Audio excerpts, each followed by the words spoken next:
I look forward to all of your comments, which you can provide via any of the contact information at my website, MatthewPetti.com. Once again, thanks so much for your support.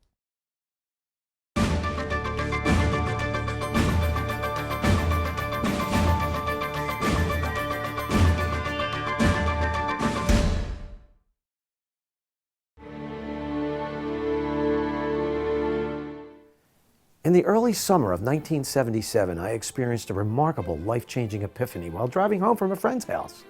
An instantaneous surge of countless recognizable truths overflowed in my mind in an ordered sequence.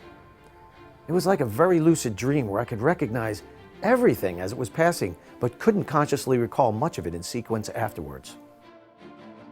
I was overwhelmed with a sense of urgency and an insatiable curiosity to make sense of this new information. The underlying feeling was an almost desperate conviction that our world was on the brink of upheaval and impending doom. It wasn't long before I directed my attention to the book of Revelation.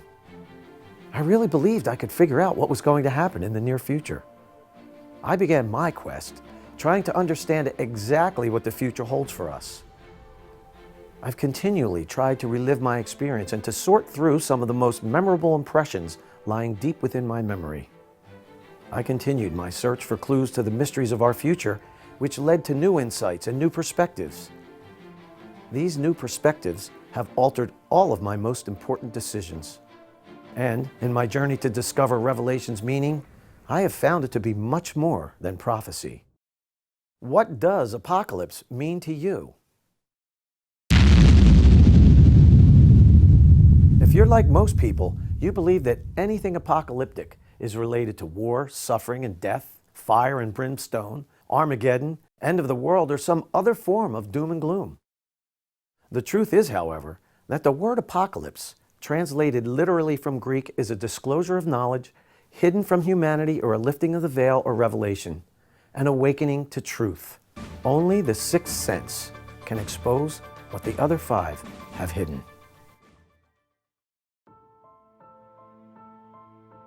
There are an ever-increasing number of people who truly believe that we're approaching a major crossroad in our human journey.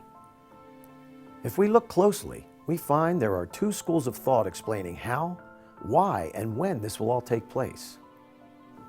On one hand, spiritual teachers and futurists like Owen Waters, Daniel Pinchbeck, John Hogue, and many others tell us that a dramatic and progressive shift in human consciousness known as the Golden Age is swiftly approaching. Its arrival is believed to coincide with a critical mass of enlightenment, which is when a small percentage of enlightened people in the world will create an almost instant shift in global consciousness. On the other hand, meteor storms, Earth crust displacement, Earth's polar shift, supervolcanoes, cosmic radiation, nuclear war, and their lingering effects are a few of the many things we've been hearing from scientists and doomsday theorists for quite some time. Contemporary scholars and historians like Mike Rupert, Nathan Hagans, James Kunstler, and others predict resource depletion, economic collapse, technological warfare, environmental and natural disasters as very serious threats that confront the stability of our world societal systems and, most important, the survival of humankind. The Mayan calendar end captured the attention of people all over the world because it was believed by most advocates to be the beginning of colossal disasters and the end of the world as we know it. As December 21st, 2012 came and went, many people began to think that a shift in global consciousness was the true message of the Maya, and that the Mayan calendar end really marked the beginning of new awareness. Through all of this, we are far from certain as to what the future really holds for us. With the increase in the number of people who believe that something major is approaching, come the many varying opinions concerning these approaching times. All of the experts attempt to answer very important questions by injecting speculation into their evaluation of scientific evidence, history, and ancient texts. Will there be doom and gloom or a sudden vast enlightenment? What is actually going to happen? When is it going to happen?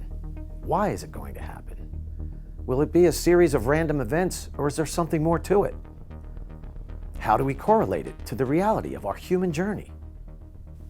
And the most important question, can we prevent disaster from striking? The answer to these questions rely on the answers to the three most important and fundamental questions of the human condition. Where did we come from? What is our purpose? What is our destiny? These queries have historically ignited our search for meaning to the world we live in, the cosmos, and our place within them. They have been asked most throughout the course of human history, and while concrete answers to them remain elusive, our intuition is telling us that world-changing events loom, and the third question of the triad may soon be answered. There seems to be a sense of urgency, and even though we don't know exactly why we feel this way, it's as though our latent sixth sense, the third eye, ESP, wisdom, intuition, or whatever you wish to call it, is begging us to listen. Perhaps we are more aware of the tumultuous world we live in and believe that something has got to change. Many of us are privy to these new and varying possibilities because we have been listening to our intuition and seeking answers to questions that were never as important as they are today. Can our intuition help to answer these questions? Where does our wisdom or insight stem from? What exactly is our sixth sense? The definition of wisdom by Webster is having the power to judge rightly and follow the soundest course of action based on knowledge, experience, understanding, and good judgment. An insightful understanding of what is true, right, or enduring. The definition clearly implies a sixth sense, and it truly is. Inside each of us is the essence of all truth, God, the answers to everything. Many of us have heard this before, but I'm going to explain how we can answer questions that many believe to be unanswerable. Many hidden truths are often unobserved, not invisible. Let's begin with a simple example of how our insight actually works. Suppose we want to be on time for an 8 o'clock movie. Let's also suppose that for some reason the clock in our house was an hour slow and we weren't aware of it. By relying on the clock for the proper time, we would fail to achieve our objective because we did not know the truth. We certainly believed that we knew, but we were wrong and had to suffer the consequences of our mistaken belief. Now let's also suppose that under the same circumstances, we have a hunch that something wasn't right. Immediately, we would begin to look for clues to verify our hunch, and after poking around a little, we would find that our intuition was correct and the clock was wrong. Our internal essence, or spirit, which connects everything together, freed us from the mistake of our ignorance by presenting a thought and a feeling, or sense, which we willingly accepted. Had we dismissed our hunch by failing to recognize it as a valid premonition, it would have been filed along with the many other thoughts that cross our mind on a daily basis. The key here is that we willingly accepted and recognized the hidden truth. So I'll repeat it again. Many hidden truths are often unobserved, not invisible. How many of you recognize and accept that statement as truth? The sixth sense, or wisdom, is the uncanny ability to recognize and separate truth from fiction because its fundamental nature is all truth. How many times have we recognized the words of wisdom as truth without scientific proof? Seek and you shall find. Knock and it will be open to you. These words of the Christ are the prescriptions to wisdom, insight, intuition, or the sixth sense. We must ask questions believed to be unanswerable and closely inspect the hunches of our intuition now more than ever before. With practice and perseverance, we can begin to see the common threads that bind all knowledge and unlock secrets to ancient mysteries believed to be forever hidden.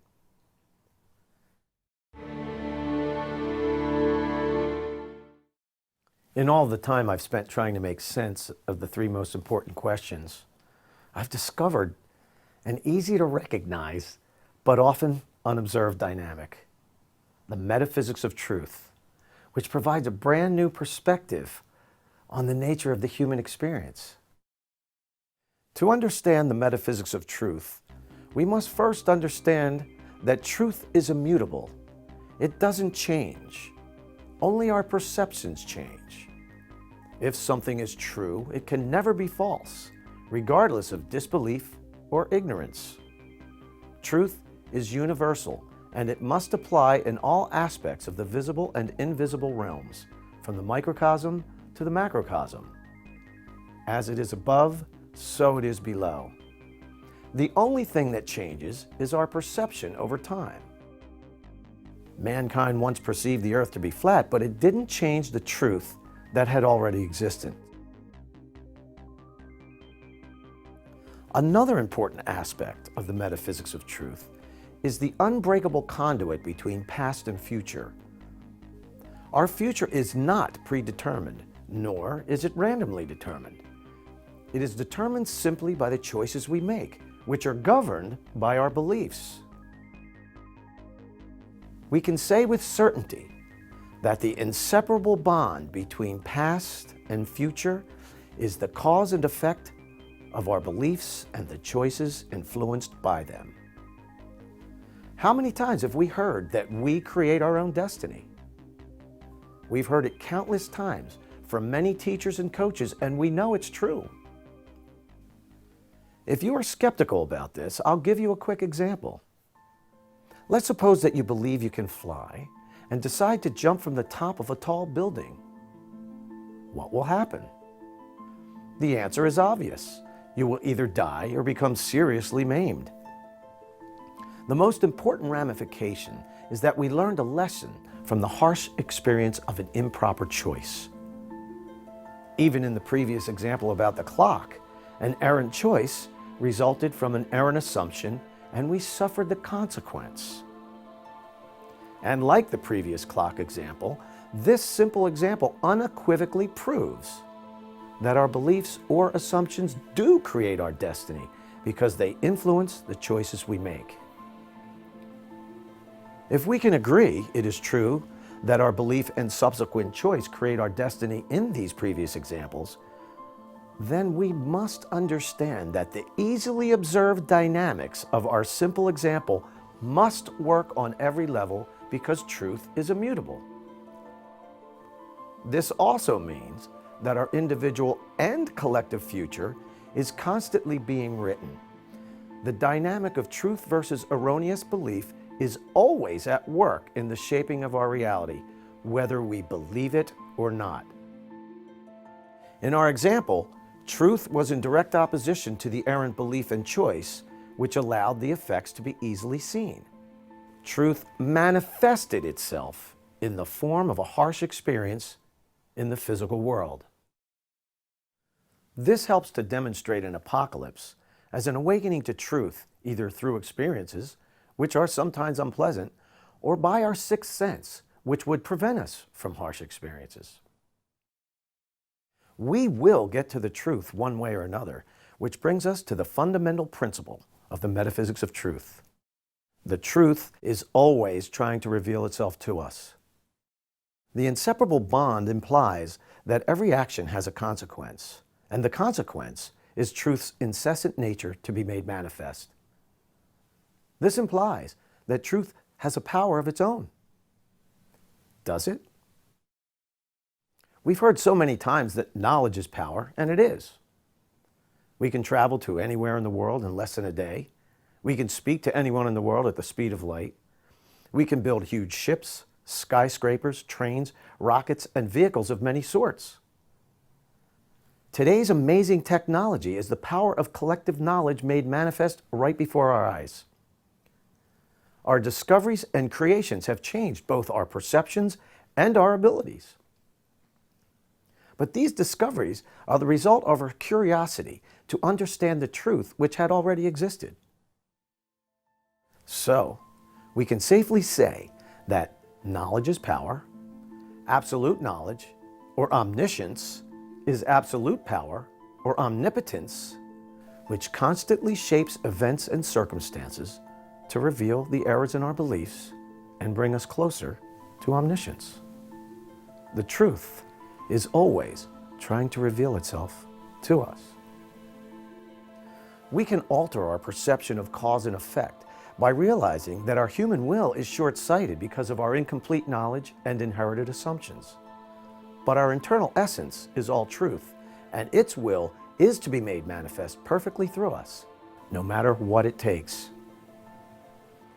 Now I know that many of you are thinking, hey, wait a minute, that's not proof enough. I need a lot more before I'm convinced that every single choice in the world, no matter how trite, directly affects the dynamics and future of our planet and humanity.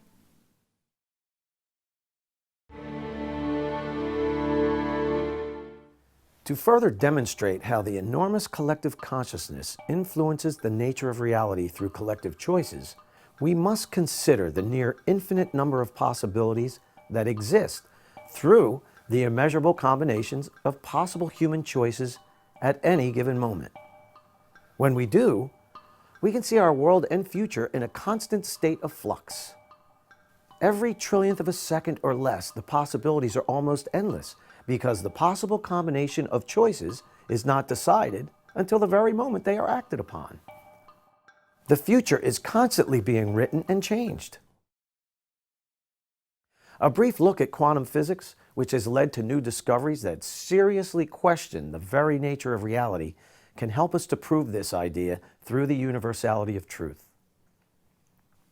In our previous examples, we demonstrated through our observable reality the basic principles of the metaphysics of truth and how they must apply to all levels of reality both individually and collectively. Can we demonstrate it through the quantum level? We don't need to be a quantum physicist to understand some of the very basic elements of quantum mechanics. For a very long time, the realm of physics, or reality as we perceive it to be, was governed by the observable laws of matter: gravity, motion, space, and time, often referred to as Newtonian physics because of Isaac Newton, who discovered gravity. In the early 1900s, new experiments with atomic particles revealed the world of quantum reality. In quantum reality, the building blocks of matter, which is the subatomic particles in the microcosm, do not behave in accordance with the laws of Newtonian physics which govern matter, visible objects in the macrocosm. To quote physicist Nick Herbert, the reality we perceive is built upon something that is not real. How can that be?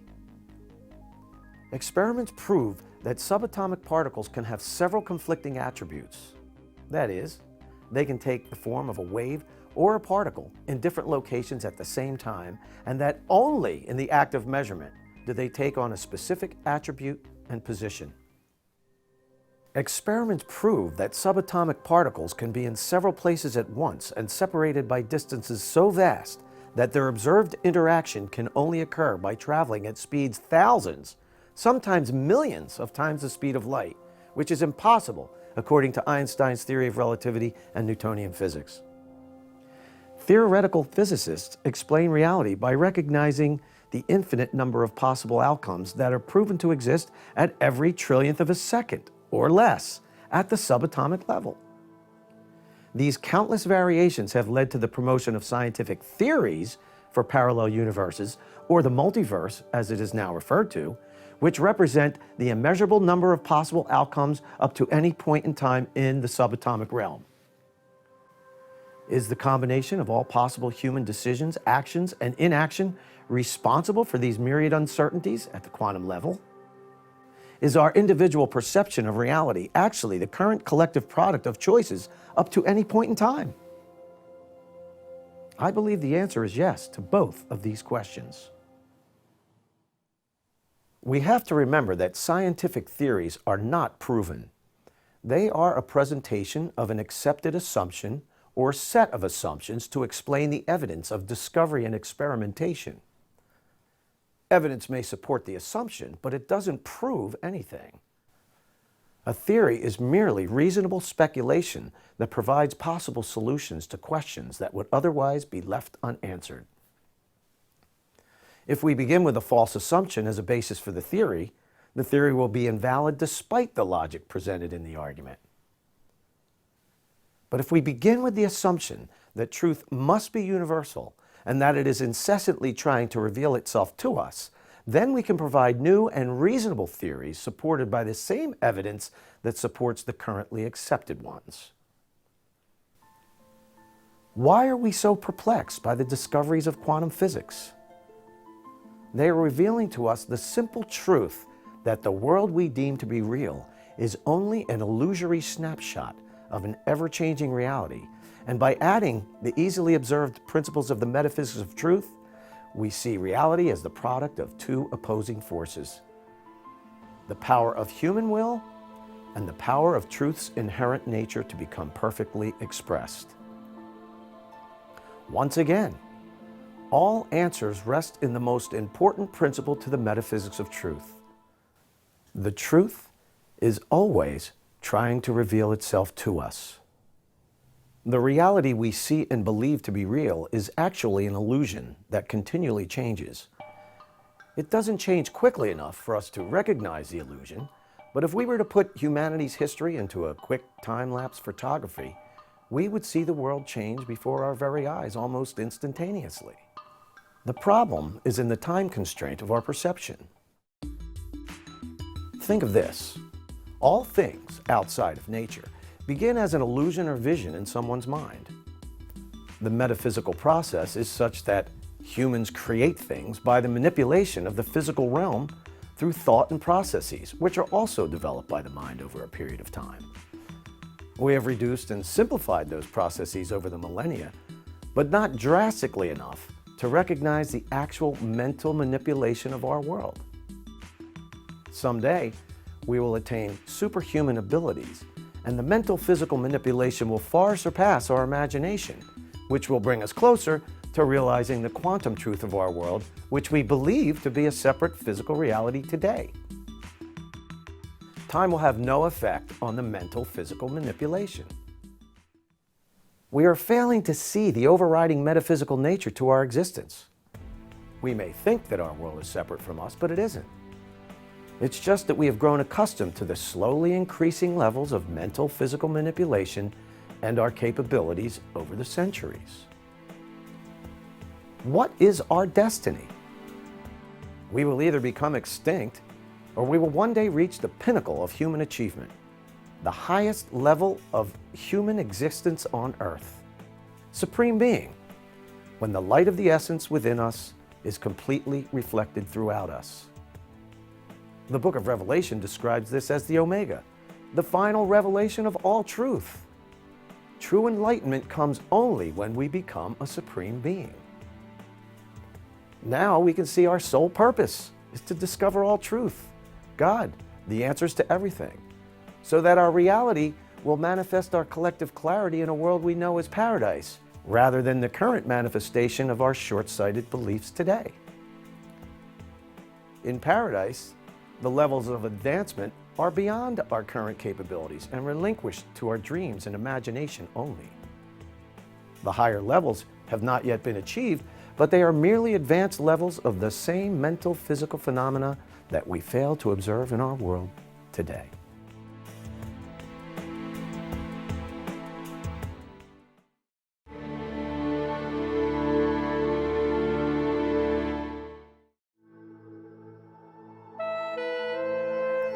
A gigantic collective consciousness of 7 billion people is directly responsible for the metaphysics that shape the entire world around us.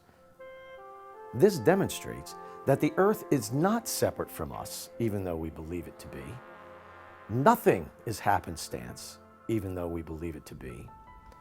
If we can accept that a perfect world or paradise is the mirror of collective human perfection, then earthquakes, monster storms, supervolcanoes, and any seemingly natural physical event is the reflection of the confusion in the collective consciousness. We are failing to realize the enormous effect we have on the circumstances of life nature, events, and reality. The observable calamities of our collective reality are the physical manifestation of the imbalance between truth and belief.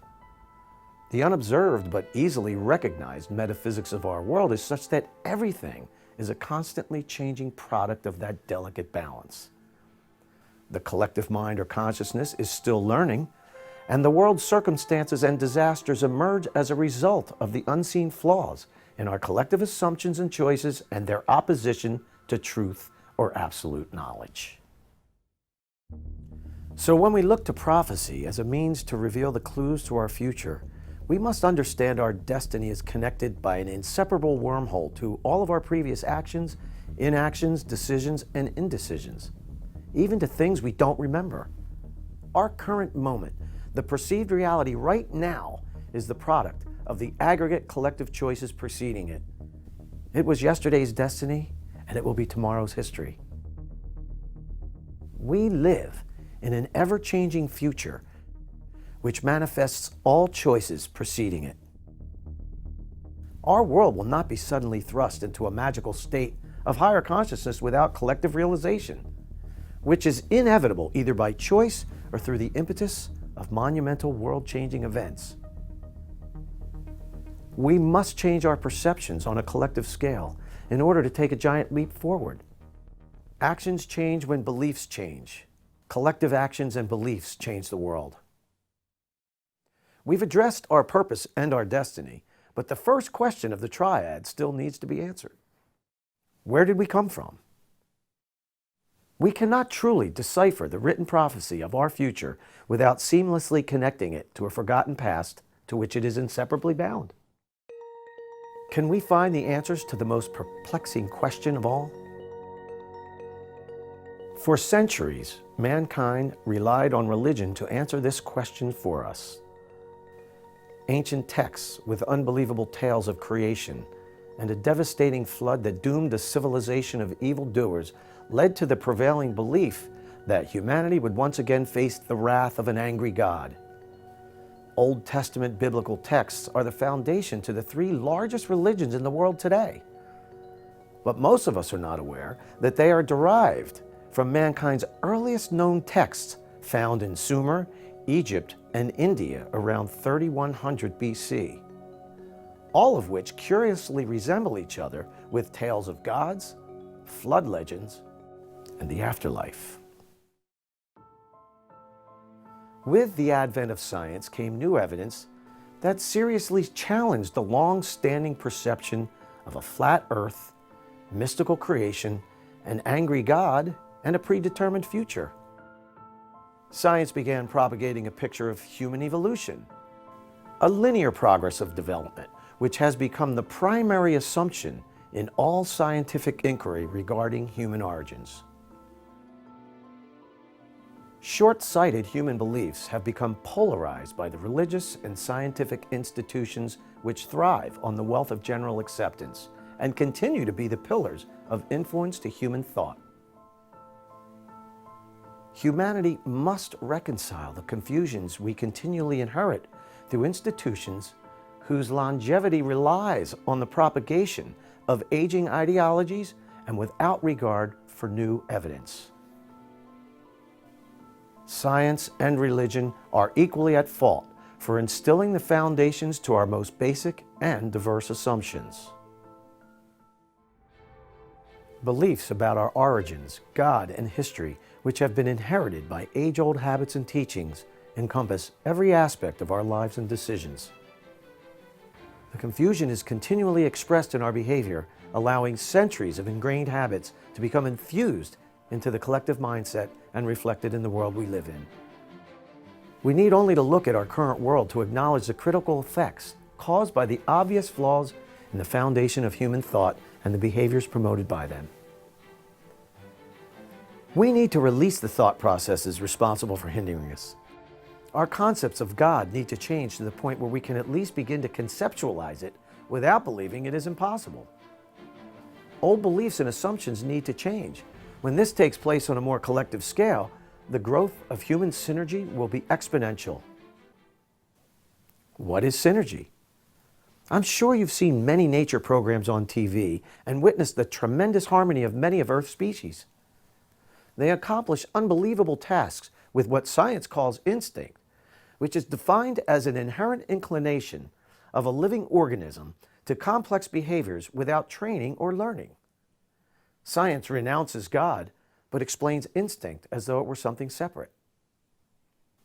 We marvel and wonder over their fantastic abilities, which should be no marvel whatsoever. Lower creatures are united in purpose and cause.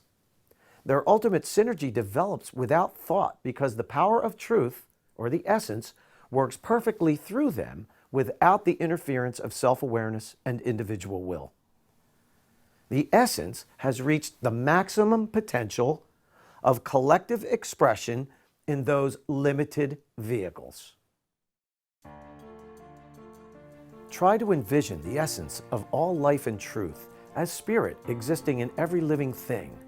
It's an infinite and infinitesimal furnace of power, or omnipotence, that continually manipulates matter to create vehicles of life for the sole purpose of becoming completely expressed in the physical world.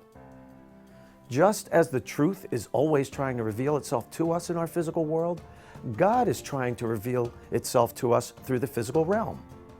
Only conscious and thinking human beings, the highest of evolved creatures on Earth, with a prioritized collective will, can completely and perfectly express the essence.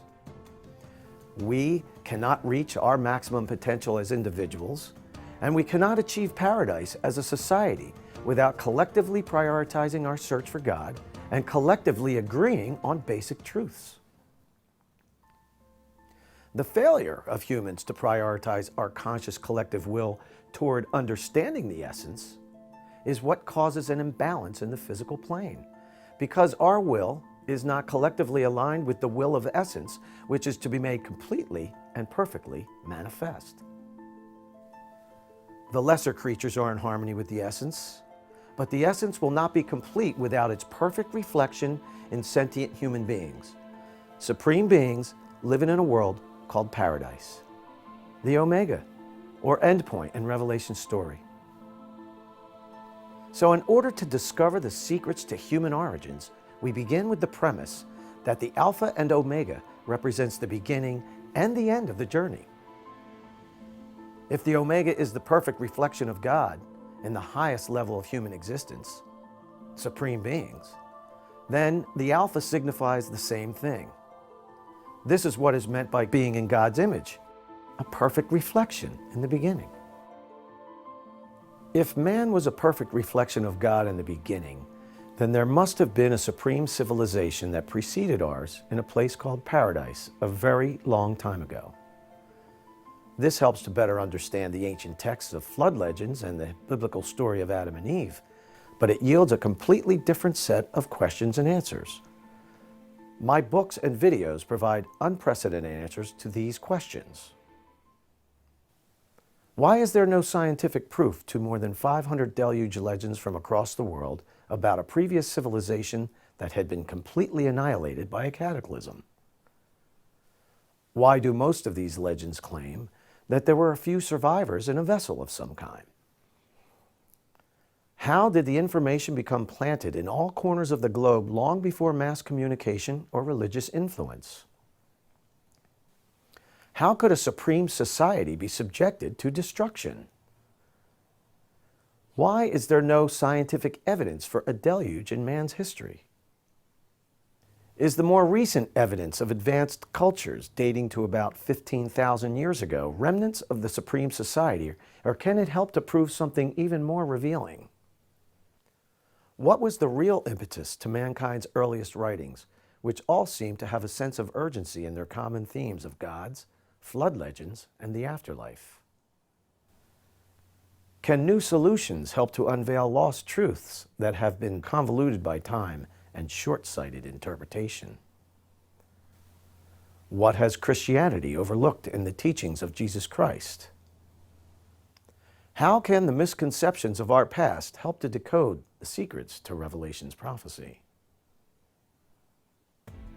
The unsolved mysteries of ancient history exist only because they do not fit within the guidelines of current religious, scientific and historical precepts. Simply put, ancient mysteries are evidence to errors in our current assumptions. This means that our current models of thinking are in error, and that only by changing our perspectives can we better explain the mysteries and the lost truths hidden in biblical and other ancient texts. We can provide viable challenges to the models of current thought by opening another door in human understanding. My videos and books provide new explanations for a supreme civilization that was destroyed over 4 million years ago and why. Angels, demons, and aliens. The hierarchy of being, the Ark of Noah, the Great Pyramid, the Tree of Life, ancient Egypt's mysteries, gods of ancient Egypt and Greece, Olmec, Aztec, and Inca gods, Ark of the Covenant, the Tower of Babel, the Christ principle, the Beast, the 7 seals of the Apocalypse, and much more.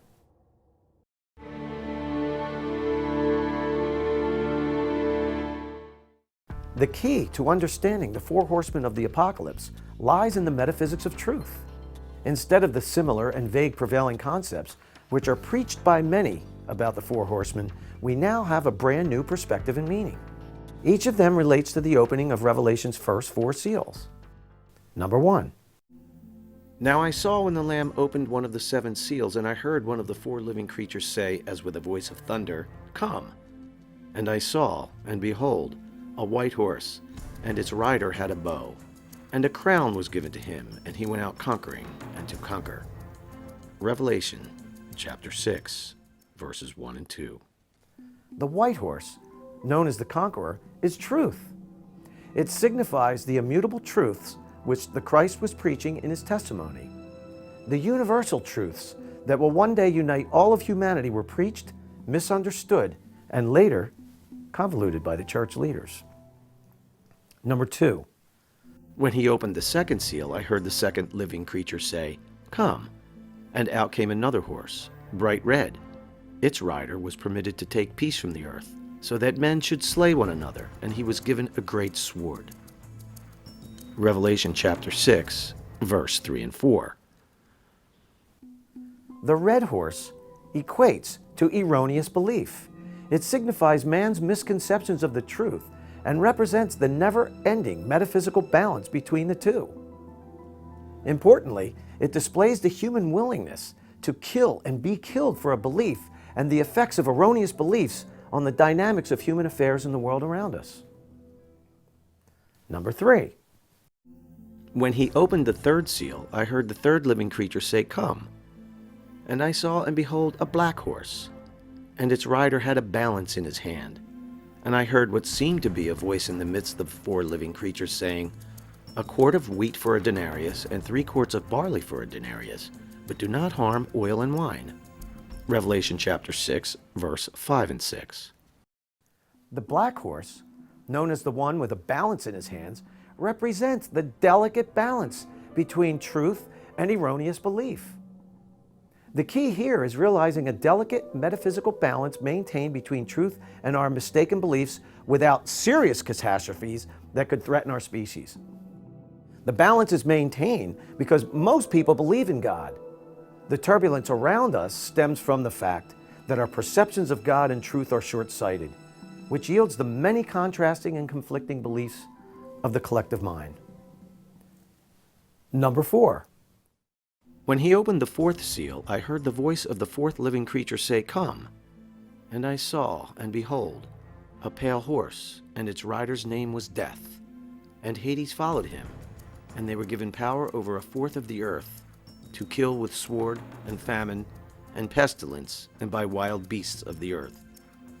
Revelation chapter 6, verse 7 and 8. The pale horse signifies the ongoing and unyielding and unavoidable suffering. Death continues until we become supreme beings, and the afterlife, which we will discuss in another video, is not what we presume it to be. Increased suffering, war, and disease, which are caused by the mistaken beliefs of our age and their opposition to the will of truth to be made manifest, are the unavoidable consequences of our current world. Each of the four horses represents the elements of the metaphysics of truth, as explained previously. Are we beginning to see the world in a new light? What does our future really hold for us? Is the delicate balance between truth and belief about to become askew? A glimpse of our human nature was witnessed in the hype centered on the Mayan calendar in late 2012. At the outset, most people were convinced that the Mayan calendar end was pointed to danger, destruction, and the end times. Throughout the 3 or 4 years of hype, many were anticipating a major change and were anxiously awaiting and silently hoping for whatever would come our way. I was intrigued by the huge disappointment I observed in the many people I spoke with when something didn't happen. It seemed that the rising belief in a magical shift was more of a secondary belief after December 21st, 2012 came and went. This tells us that we and the collective human spirit are truly looking for historic change. We are oftentimes desperate in our willingness to do whatever it takes to make monumental changes to our world and the human condition, but we don't know where to begin. We live in a world that predominantly believes in God while believing and accepting that killing one another is okay. We are submerged in divisiveness and separation from each other, and filled with judgment of others who don't see it our way. We are increasingly diverted by the temporal concerns of life because the unseen dynamics of the collective consciousness has created a world of war, famine, disease, inequality, pollution, and powerful natural disasters. We feel helpless because we cannot see past our death with any certainty, and its inevitability causes confusion in our beliefs. We are on the brink of tipping the balance scales that uphold the world as we know it. Is there enough time for a collective change in our perceptions? If not, then we cannot expect a sweeping magical change in our collective consciousness without the impetus of monumental world-changing events. December 21st, 2012 was a number. The prophecy is still knocking at our door.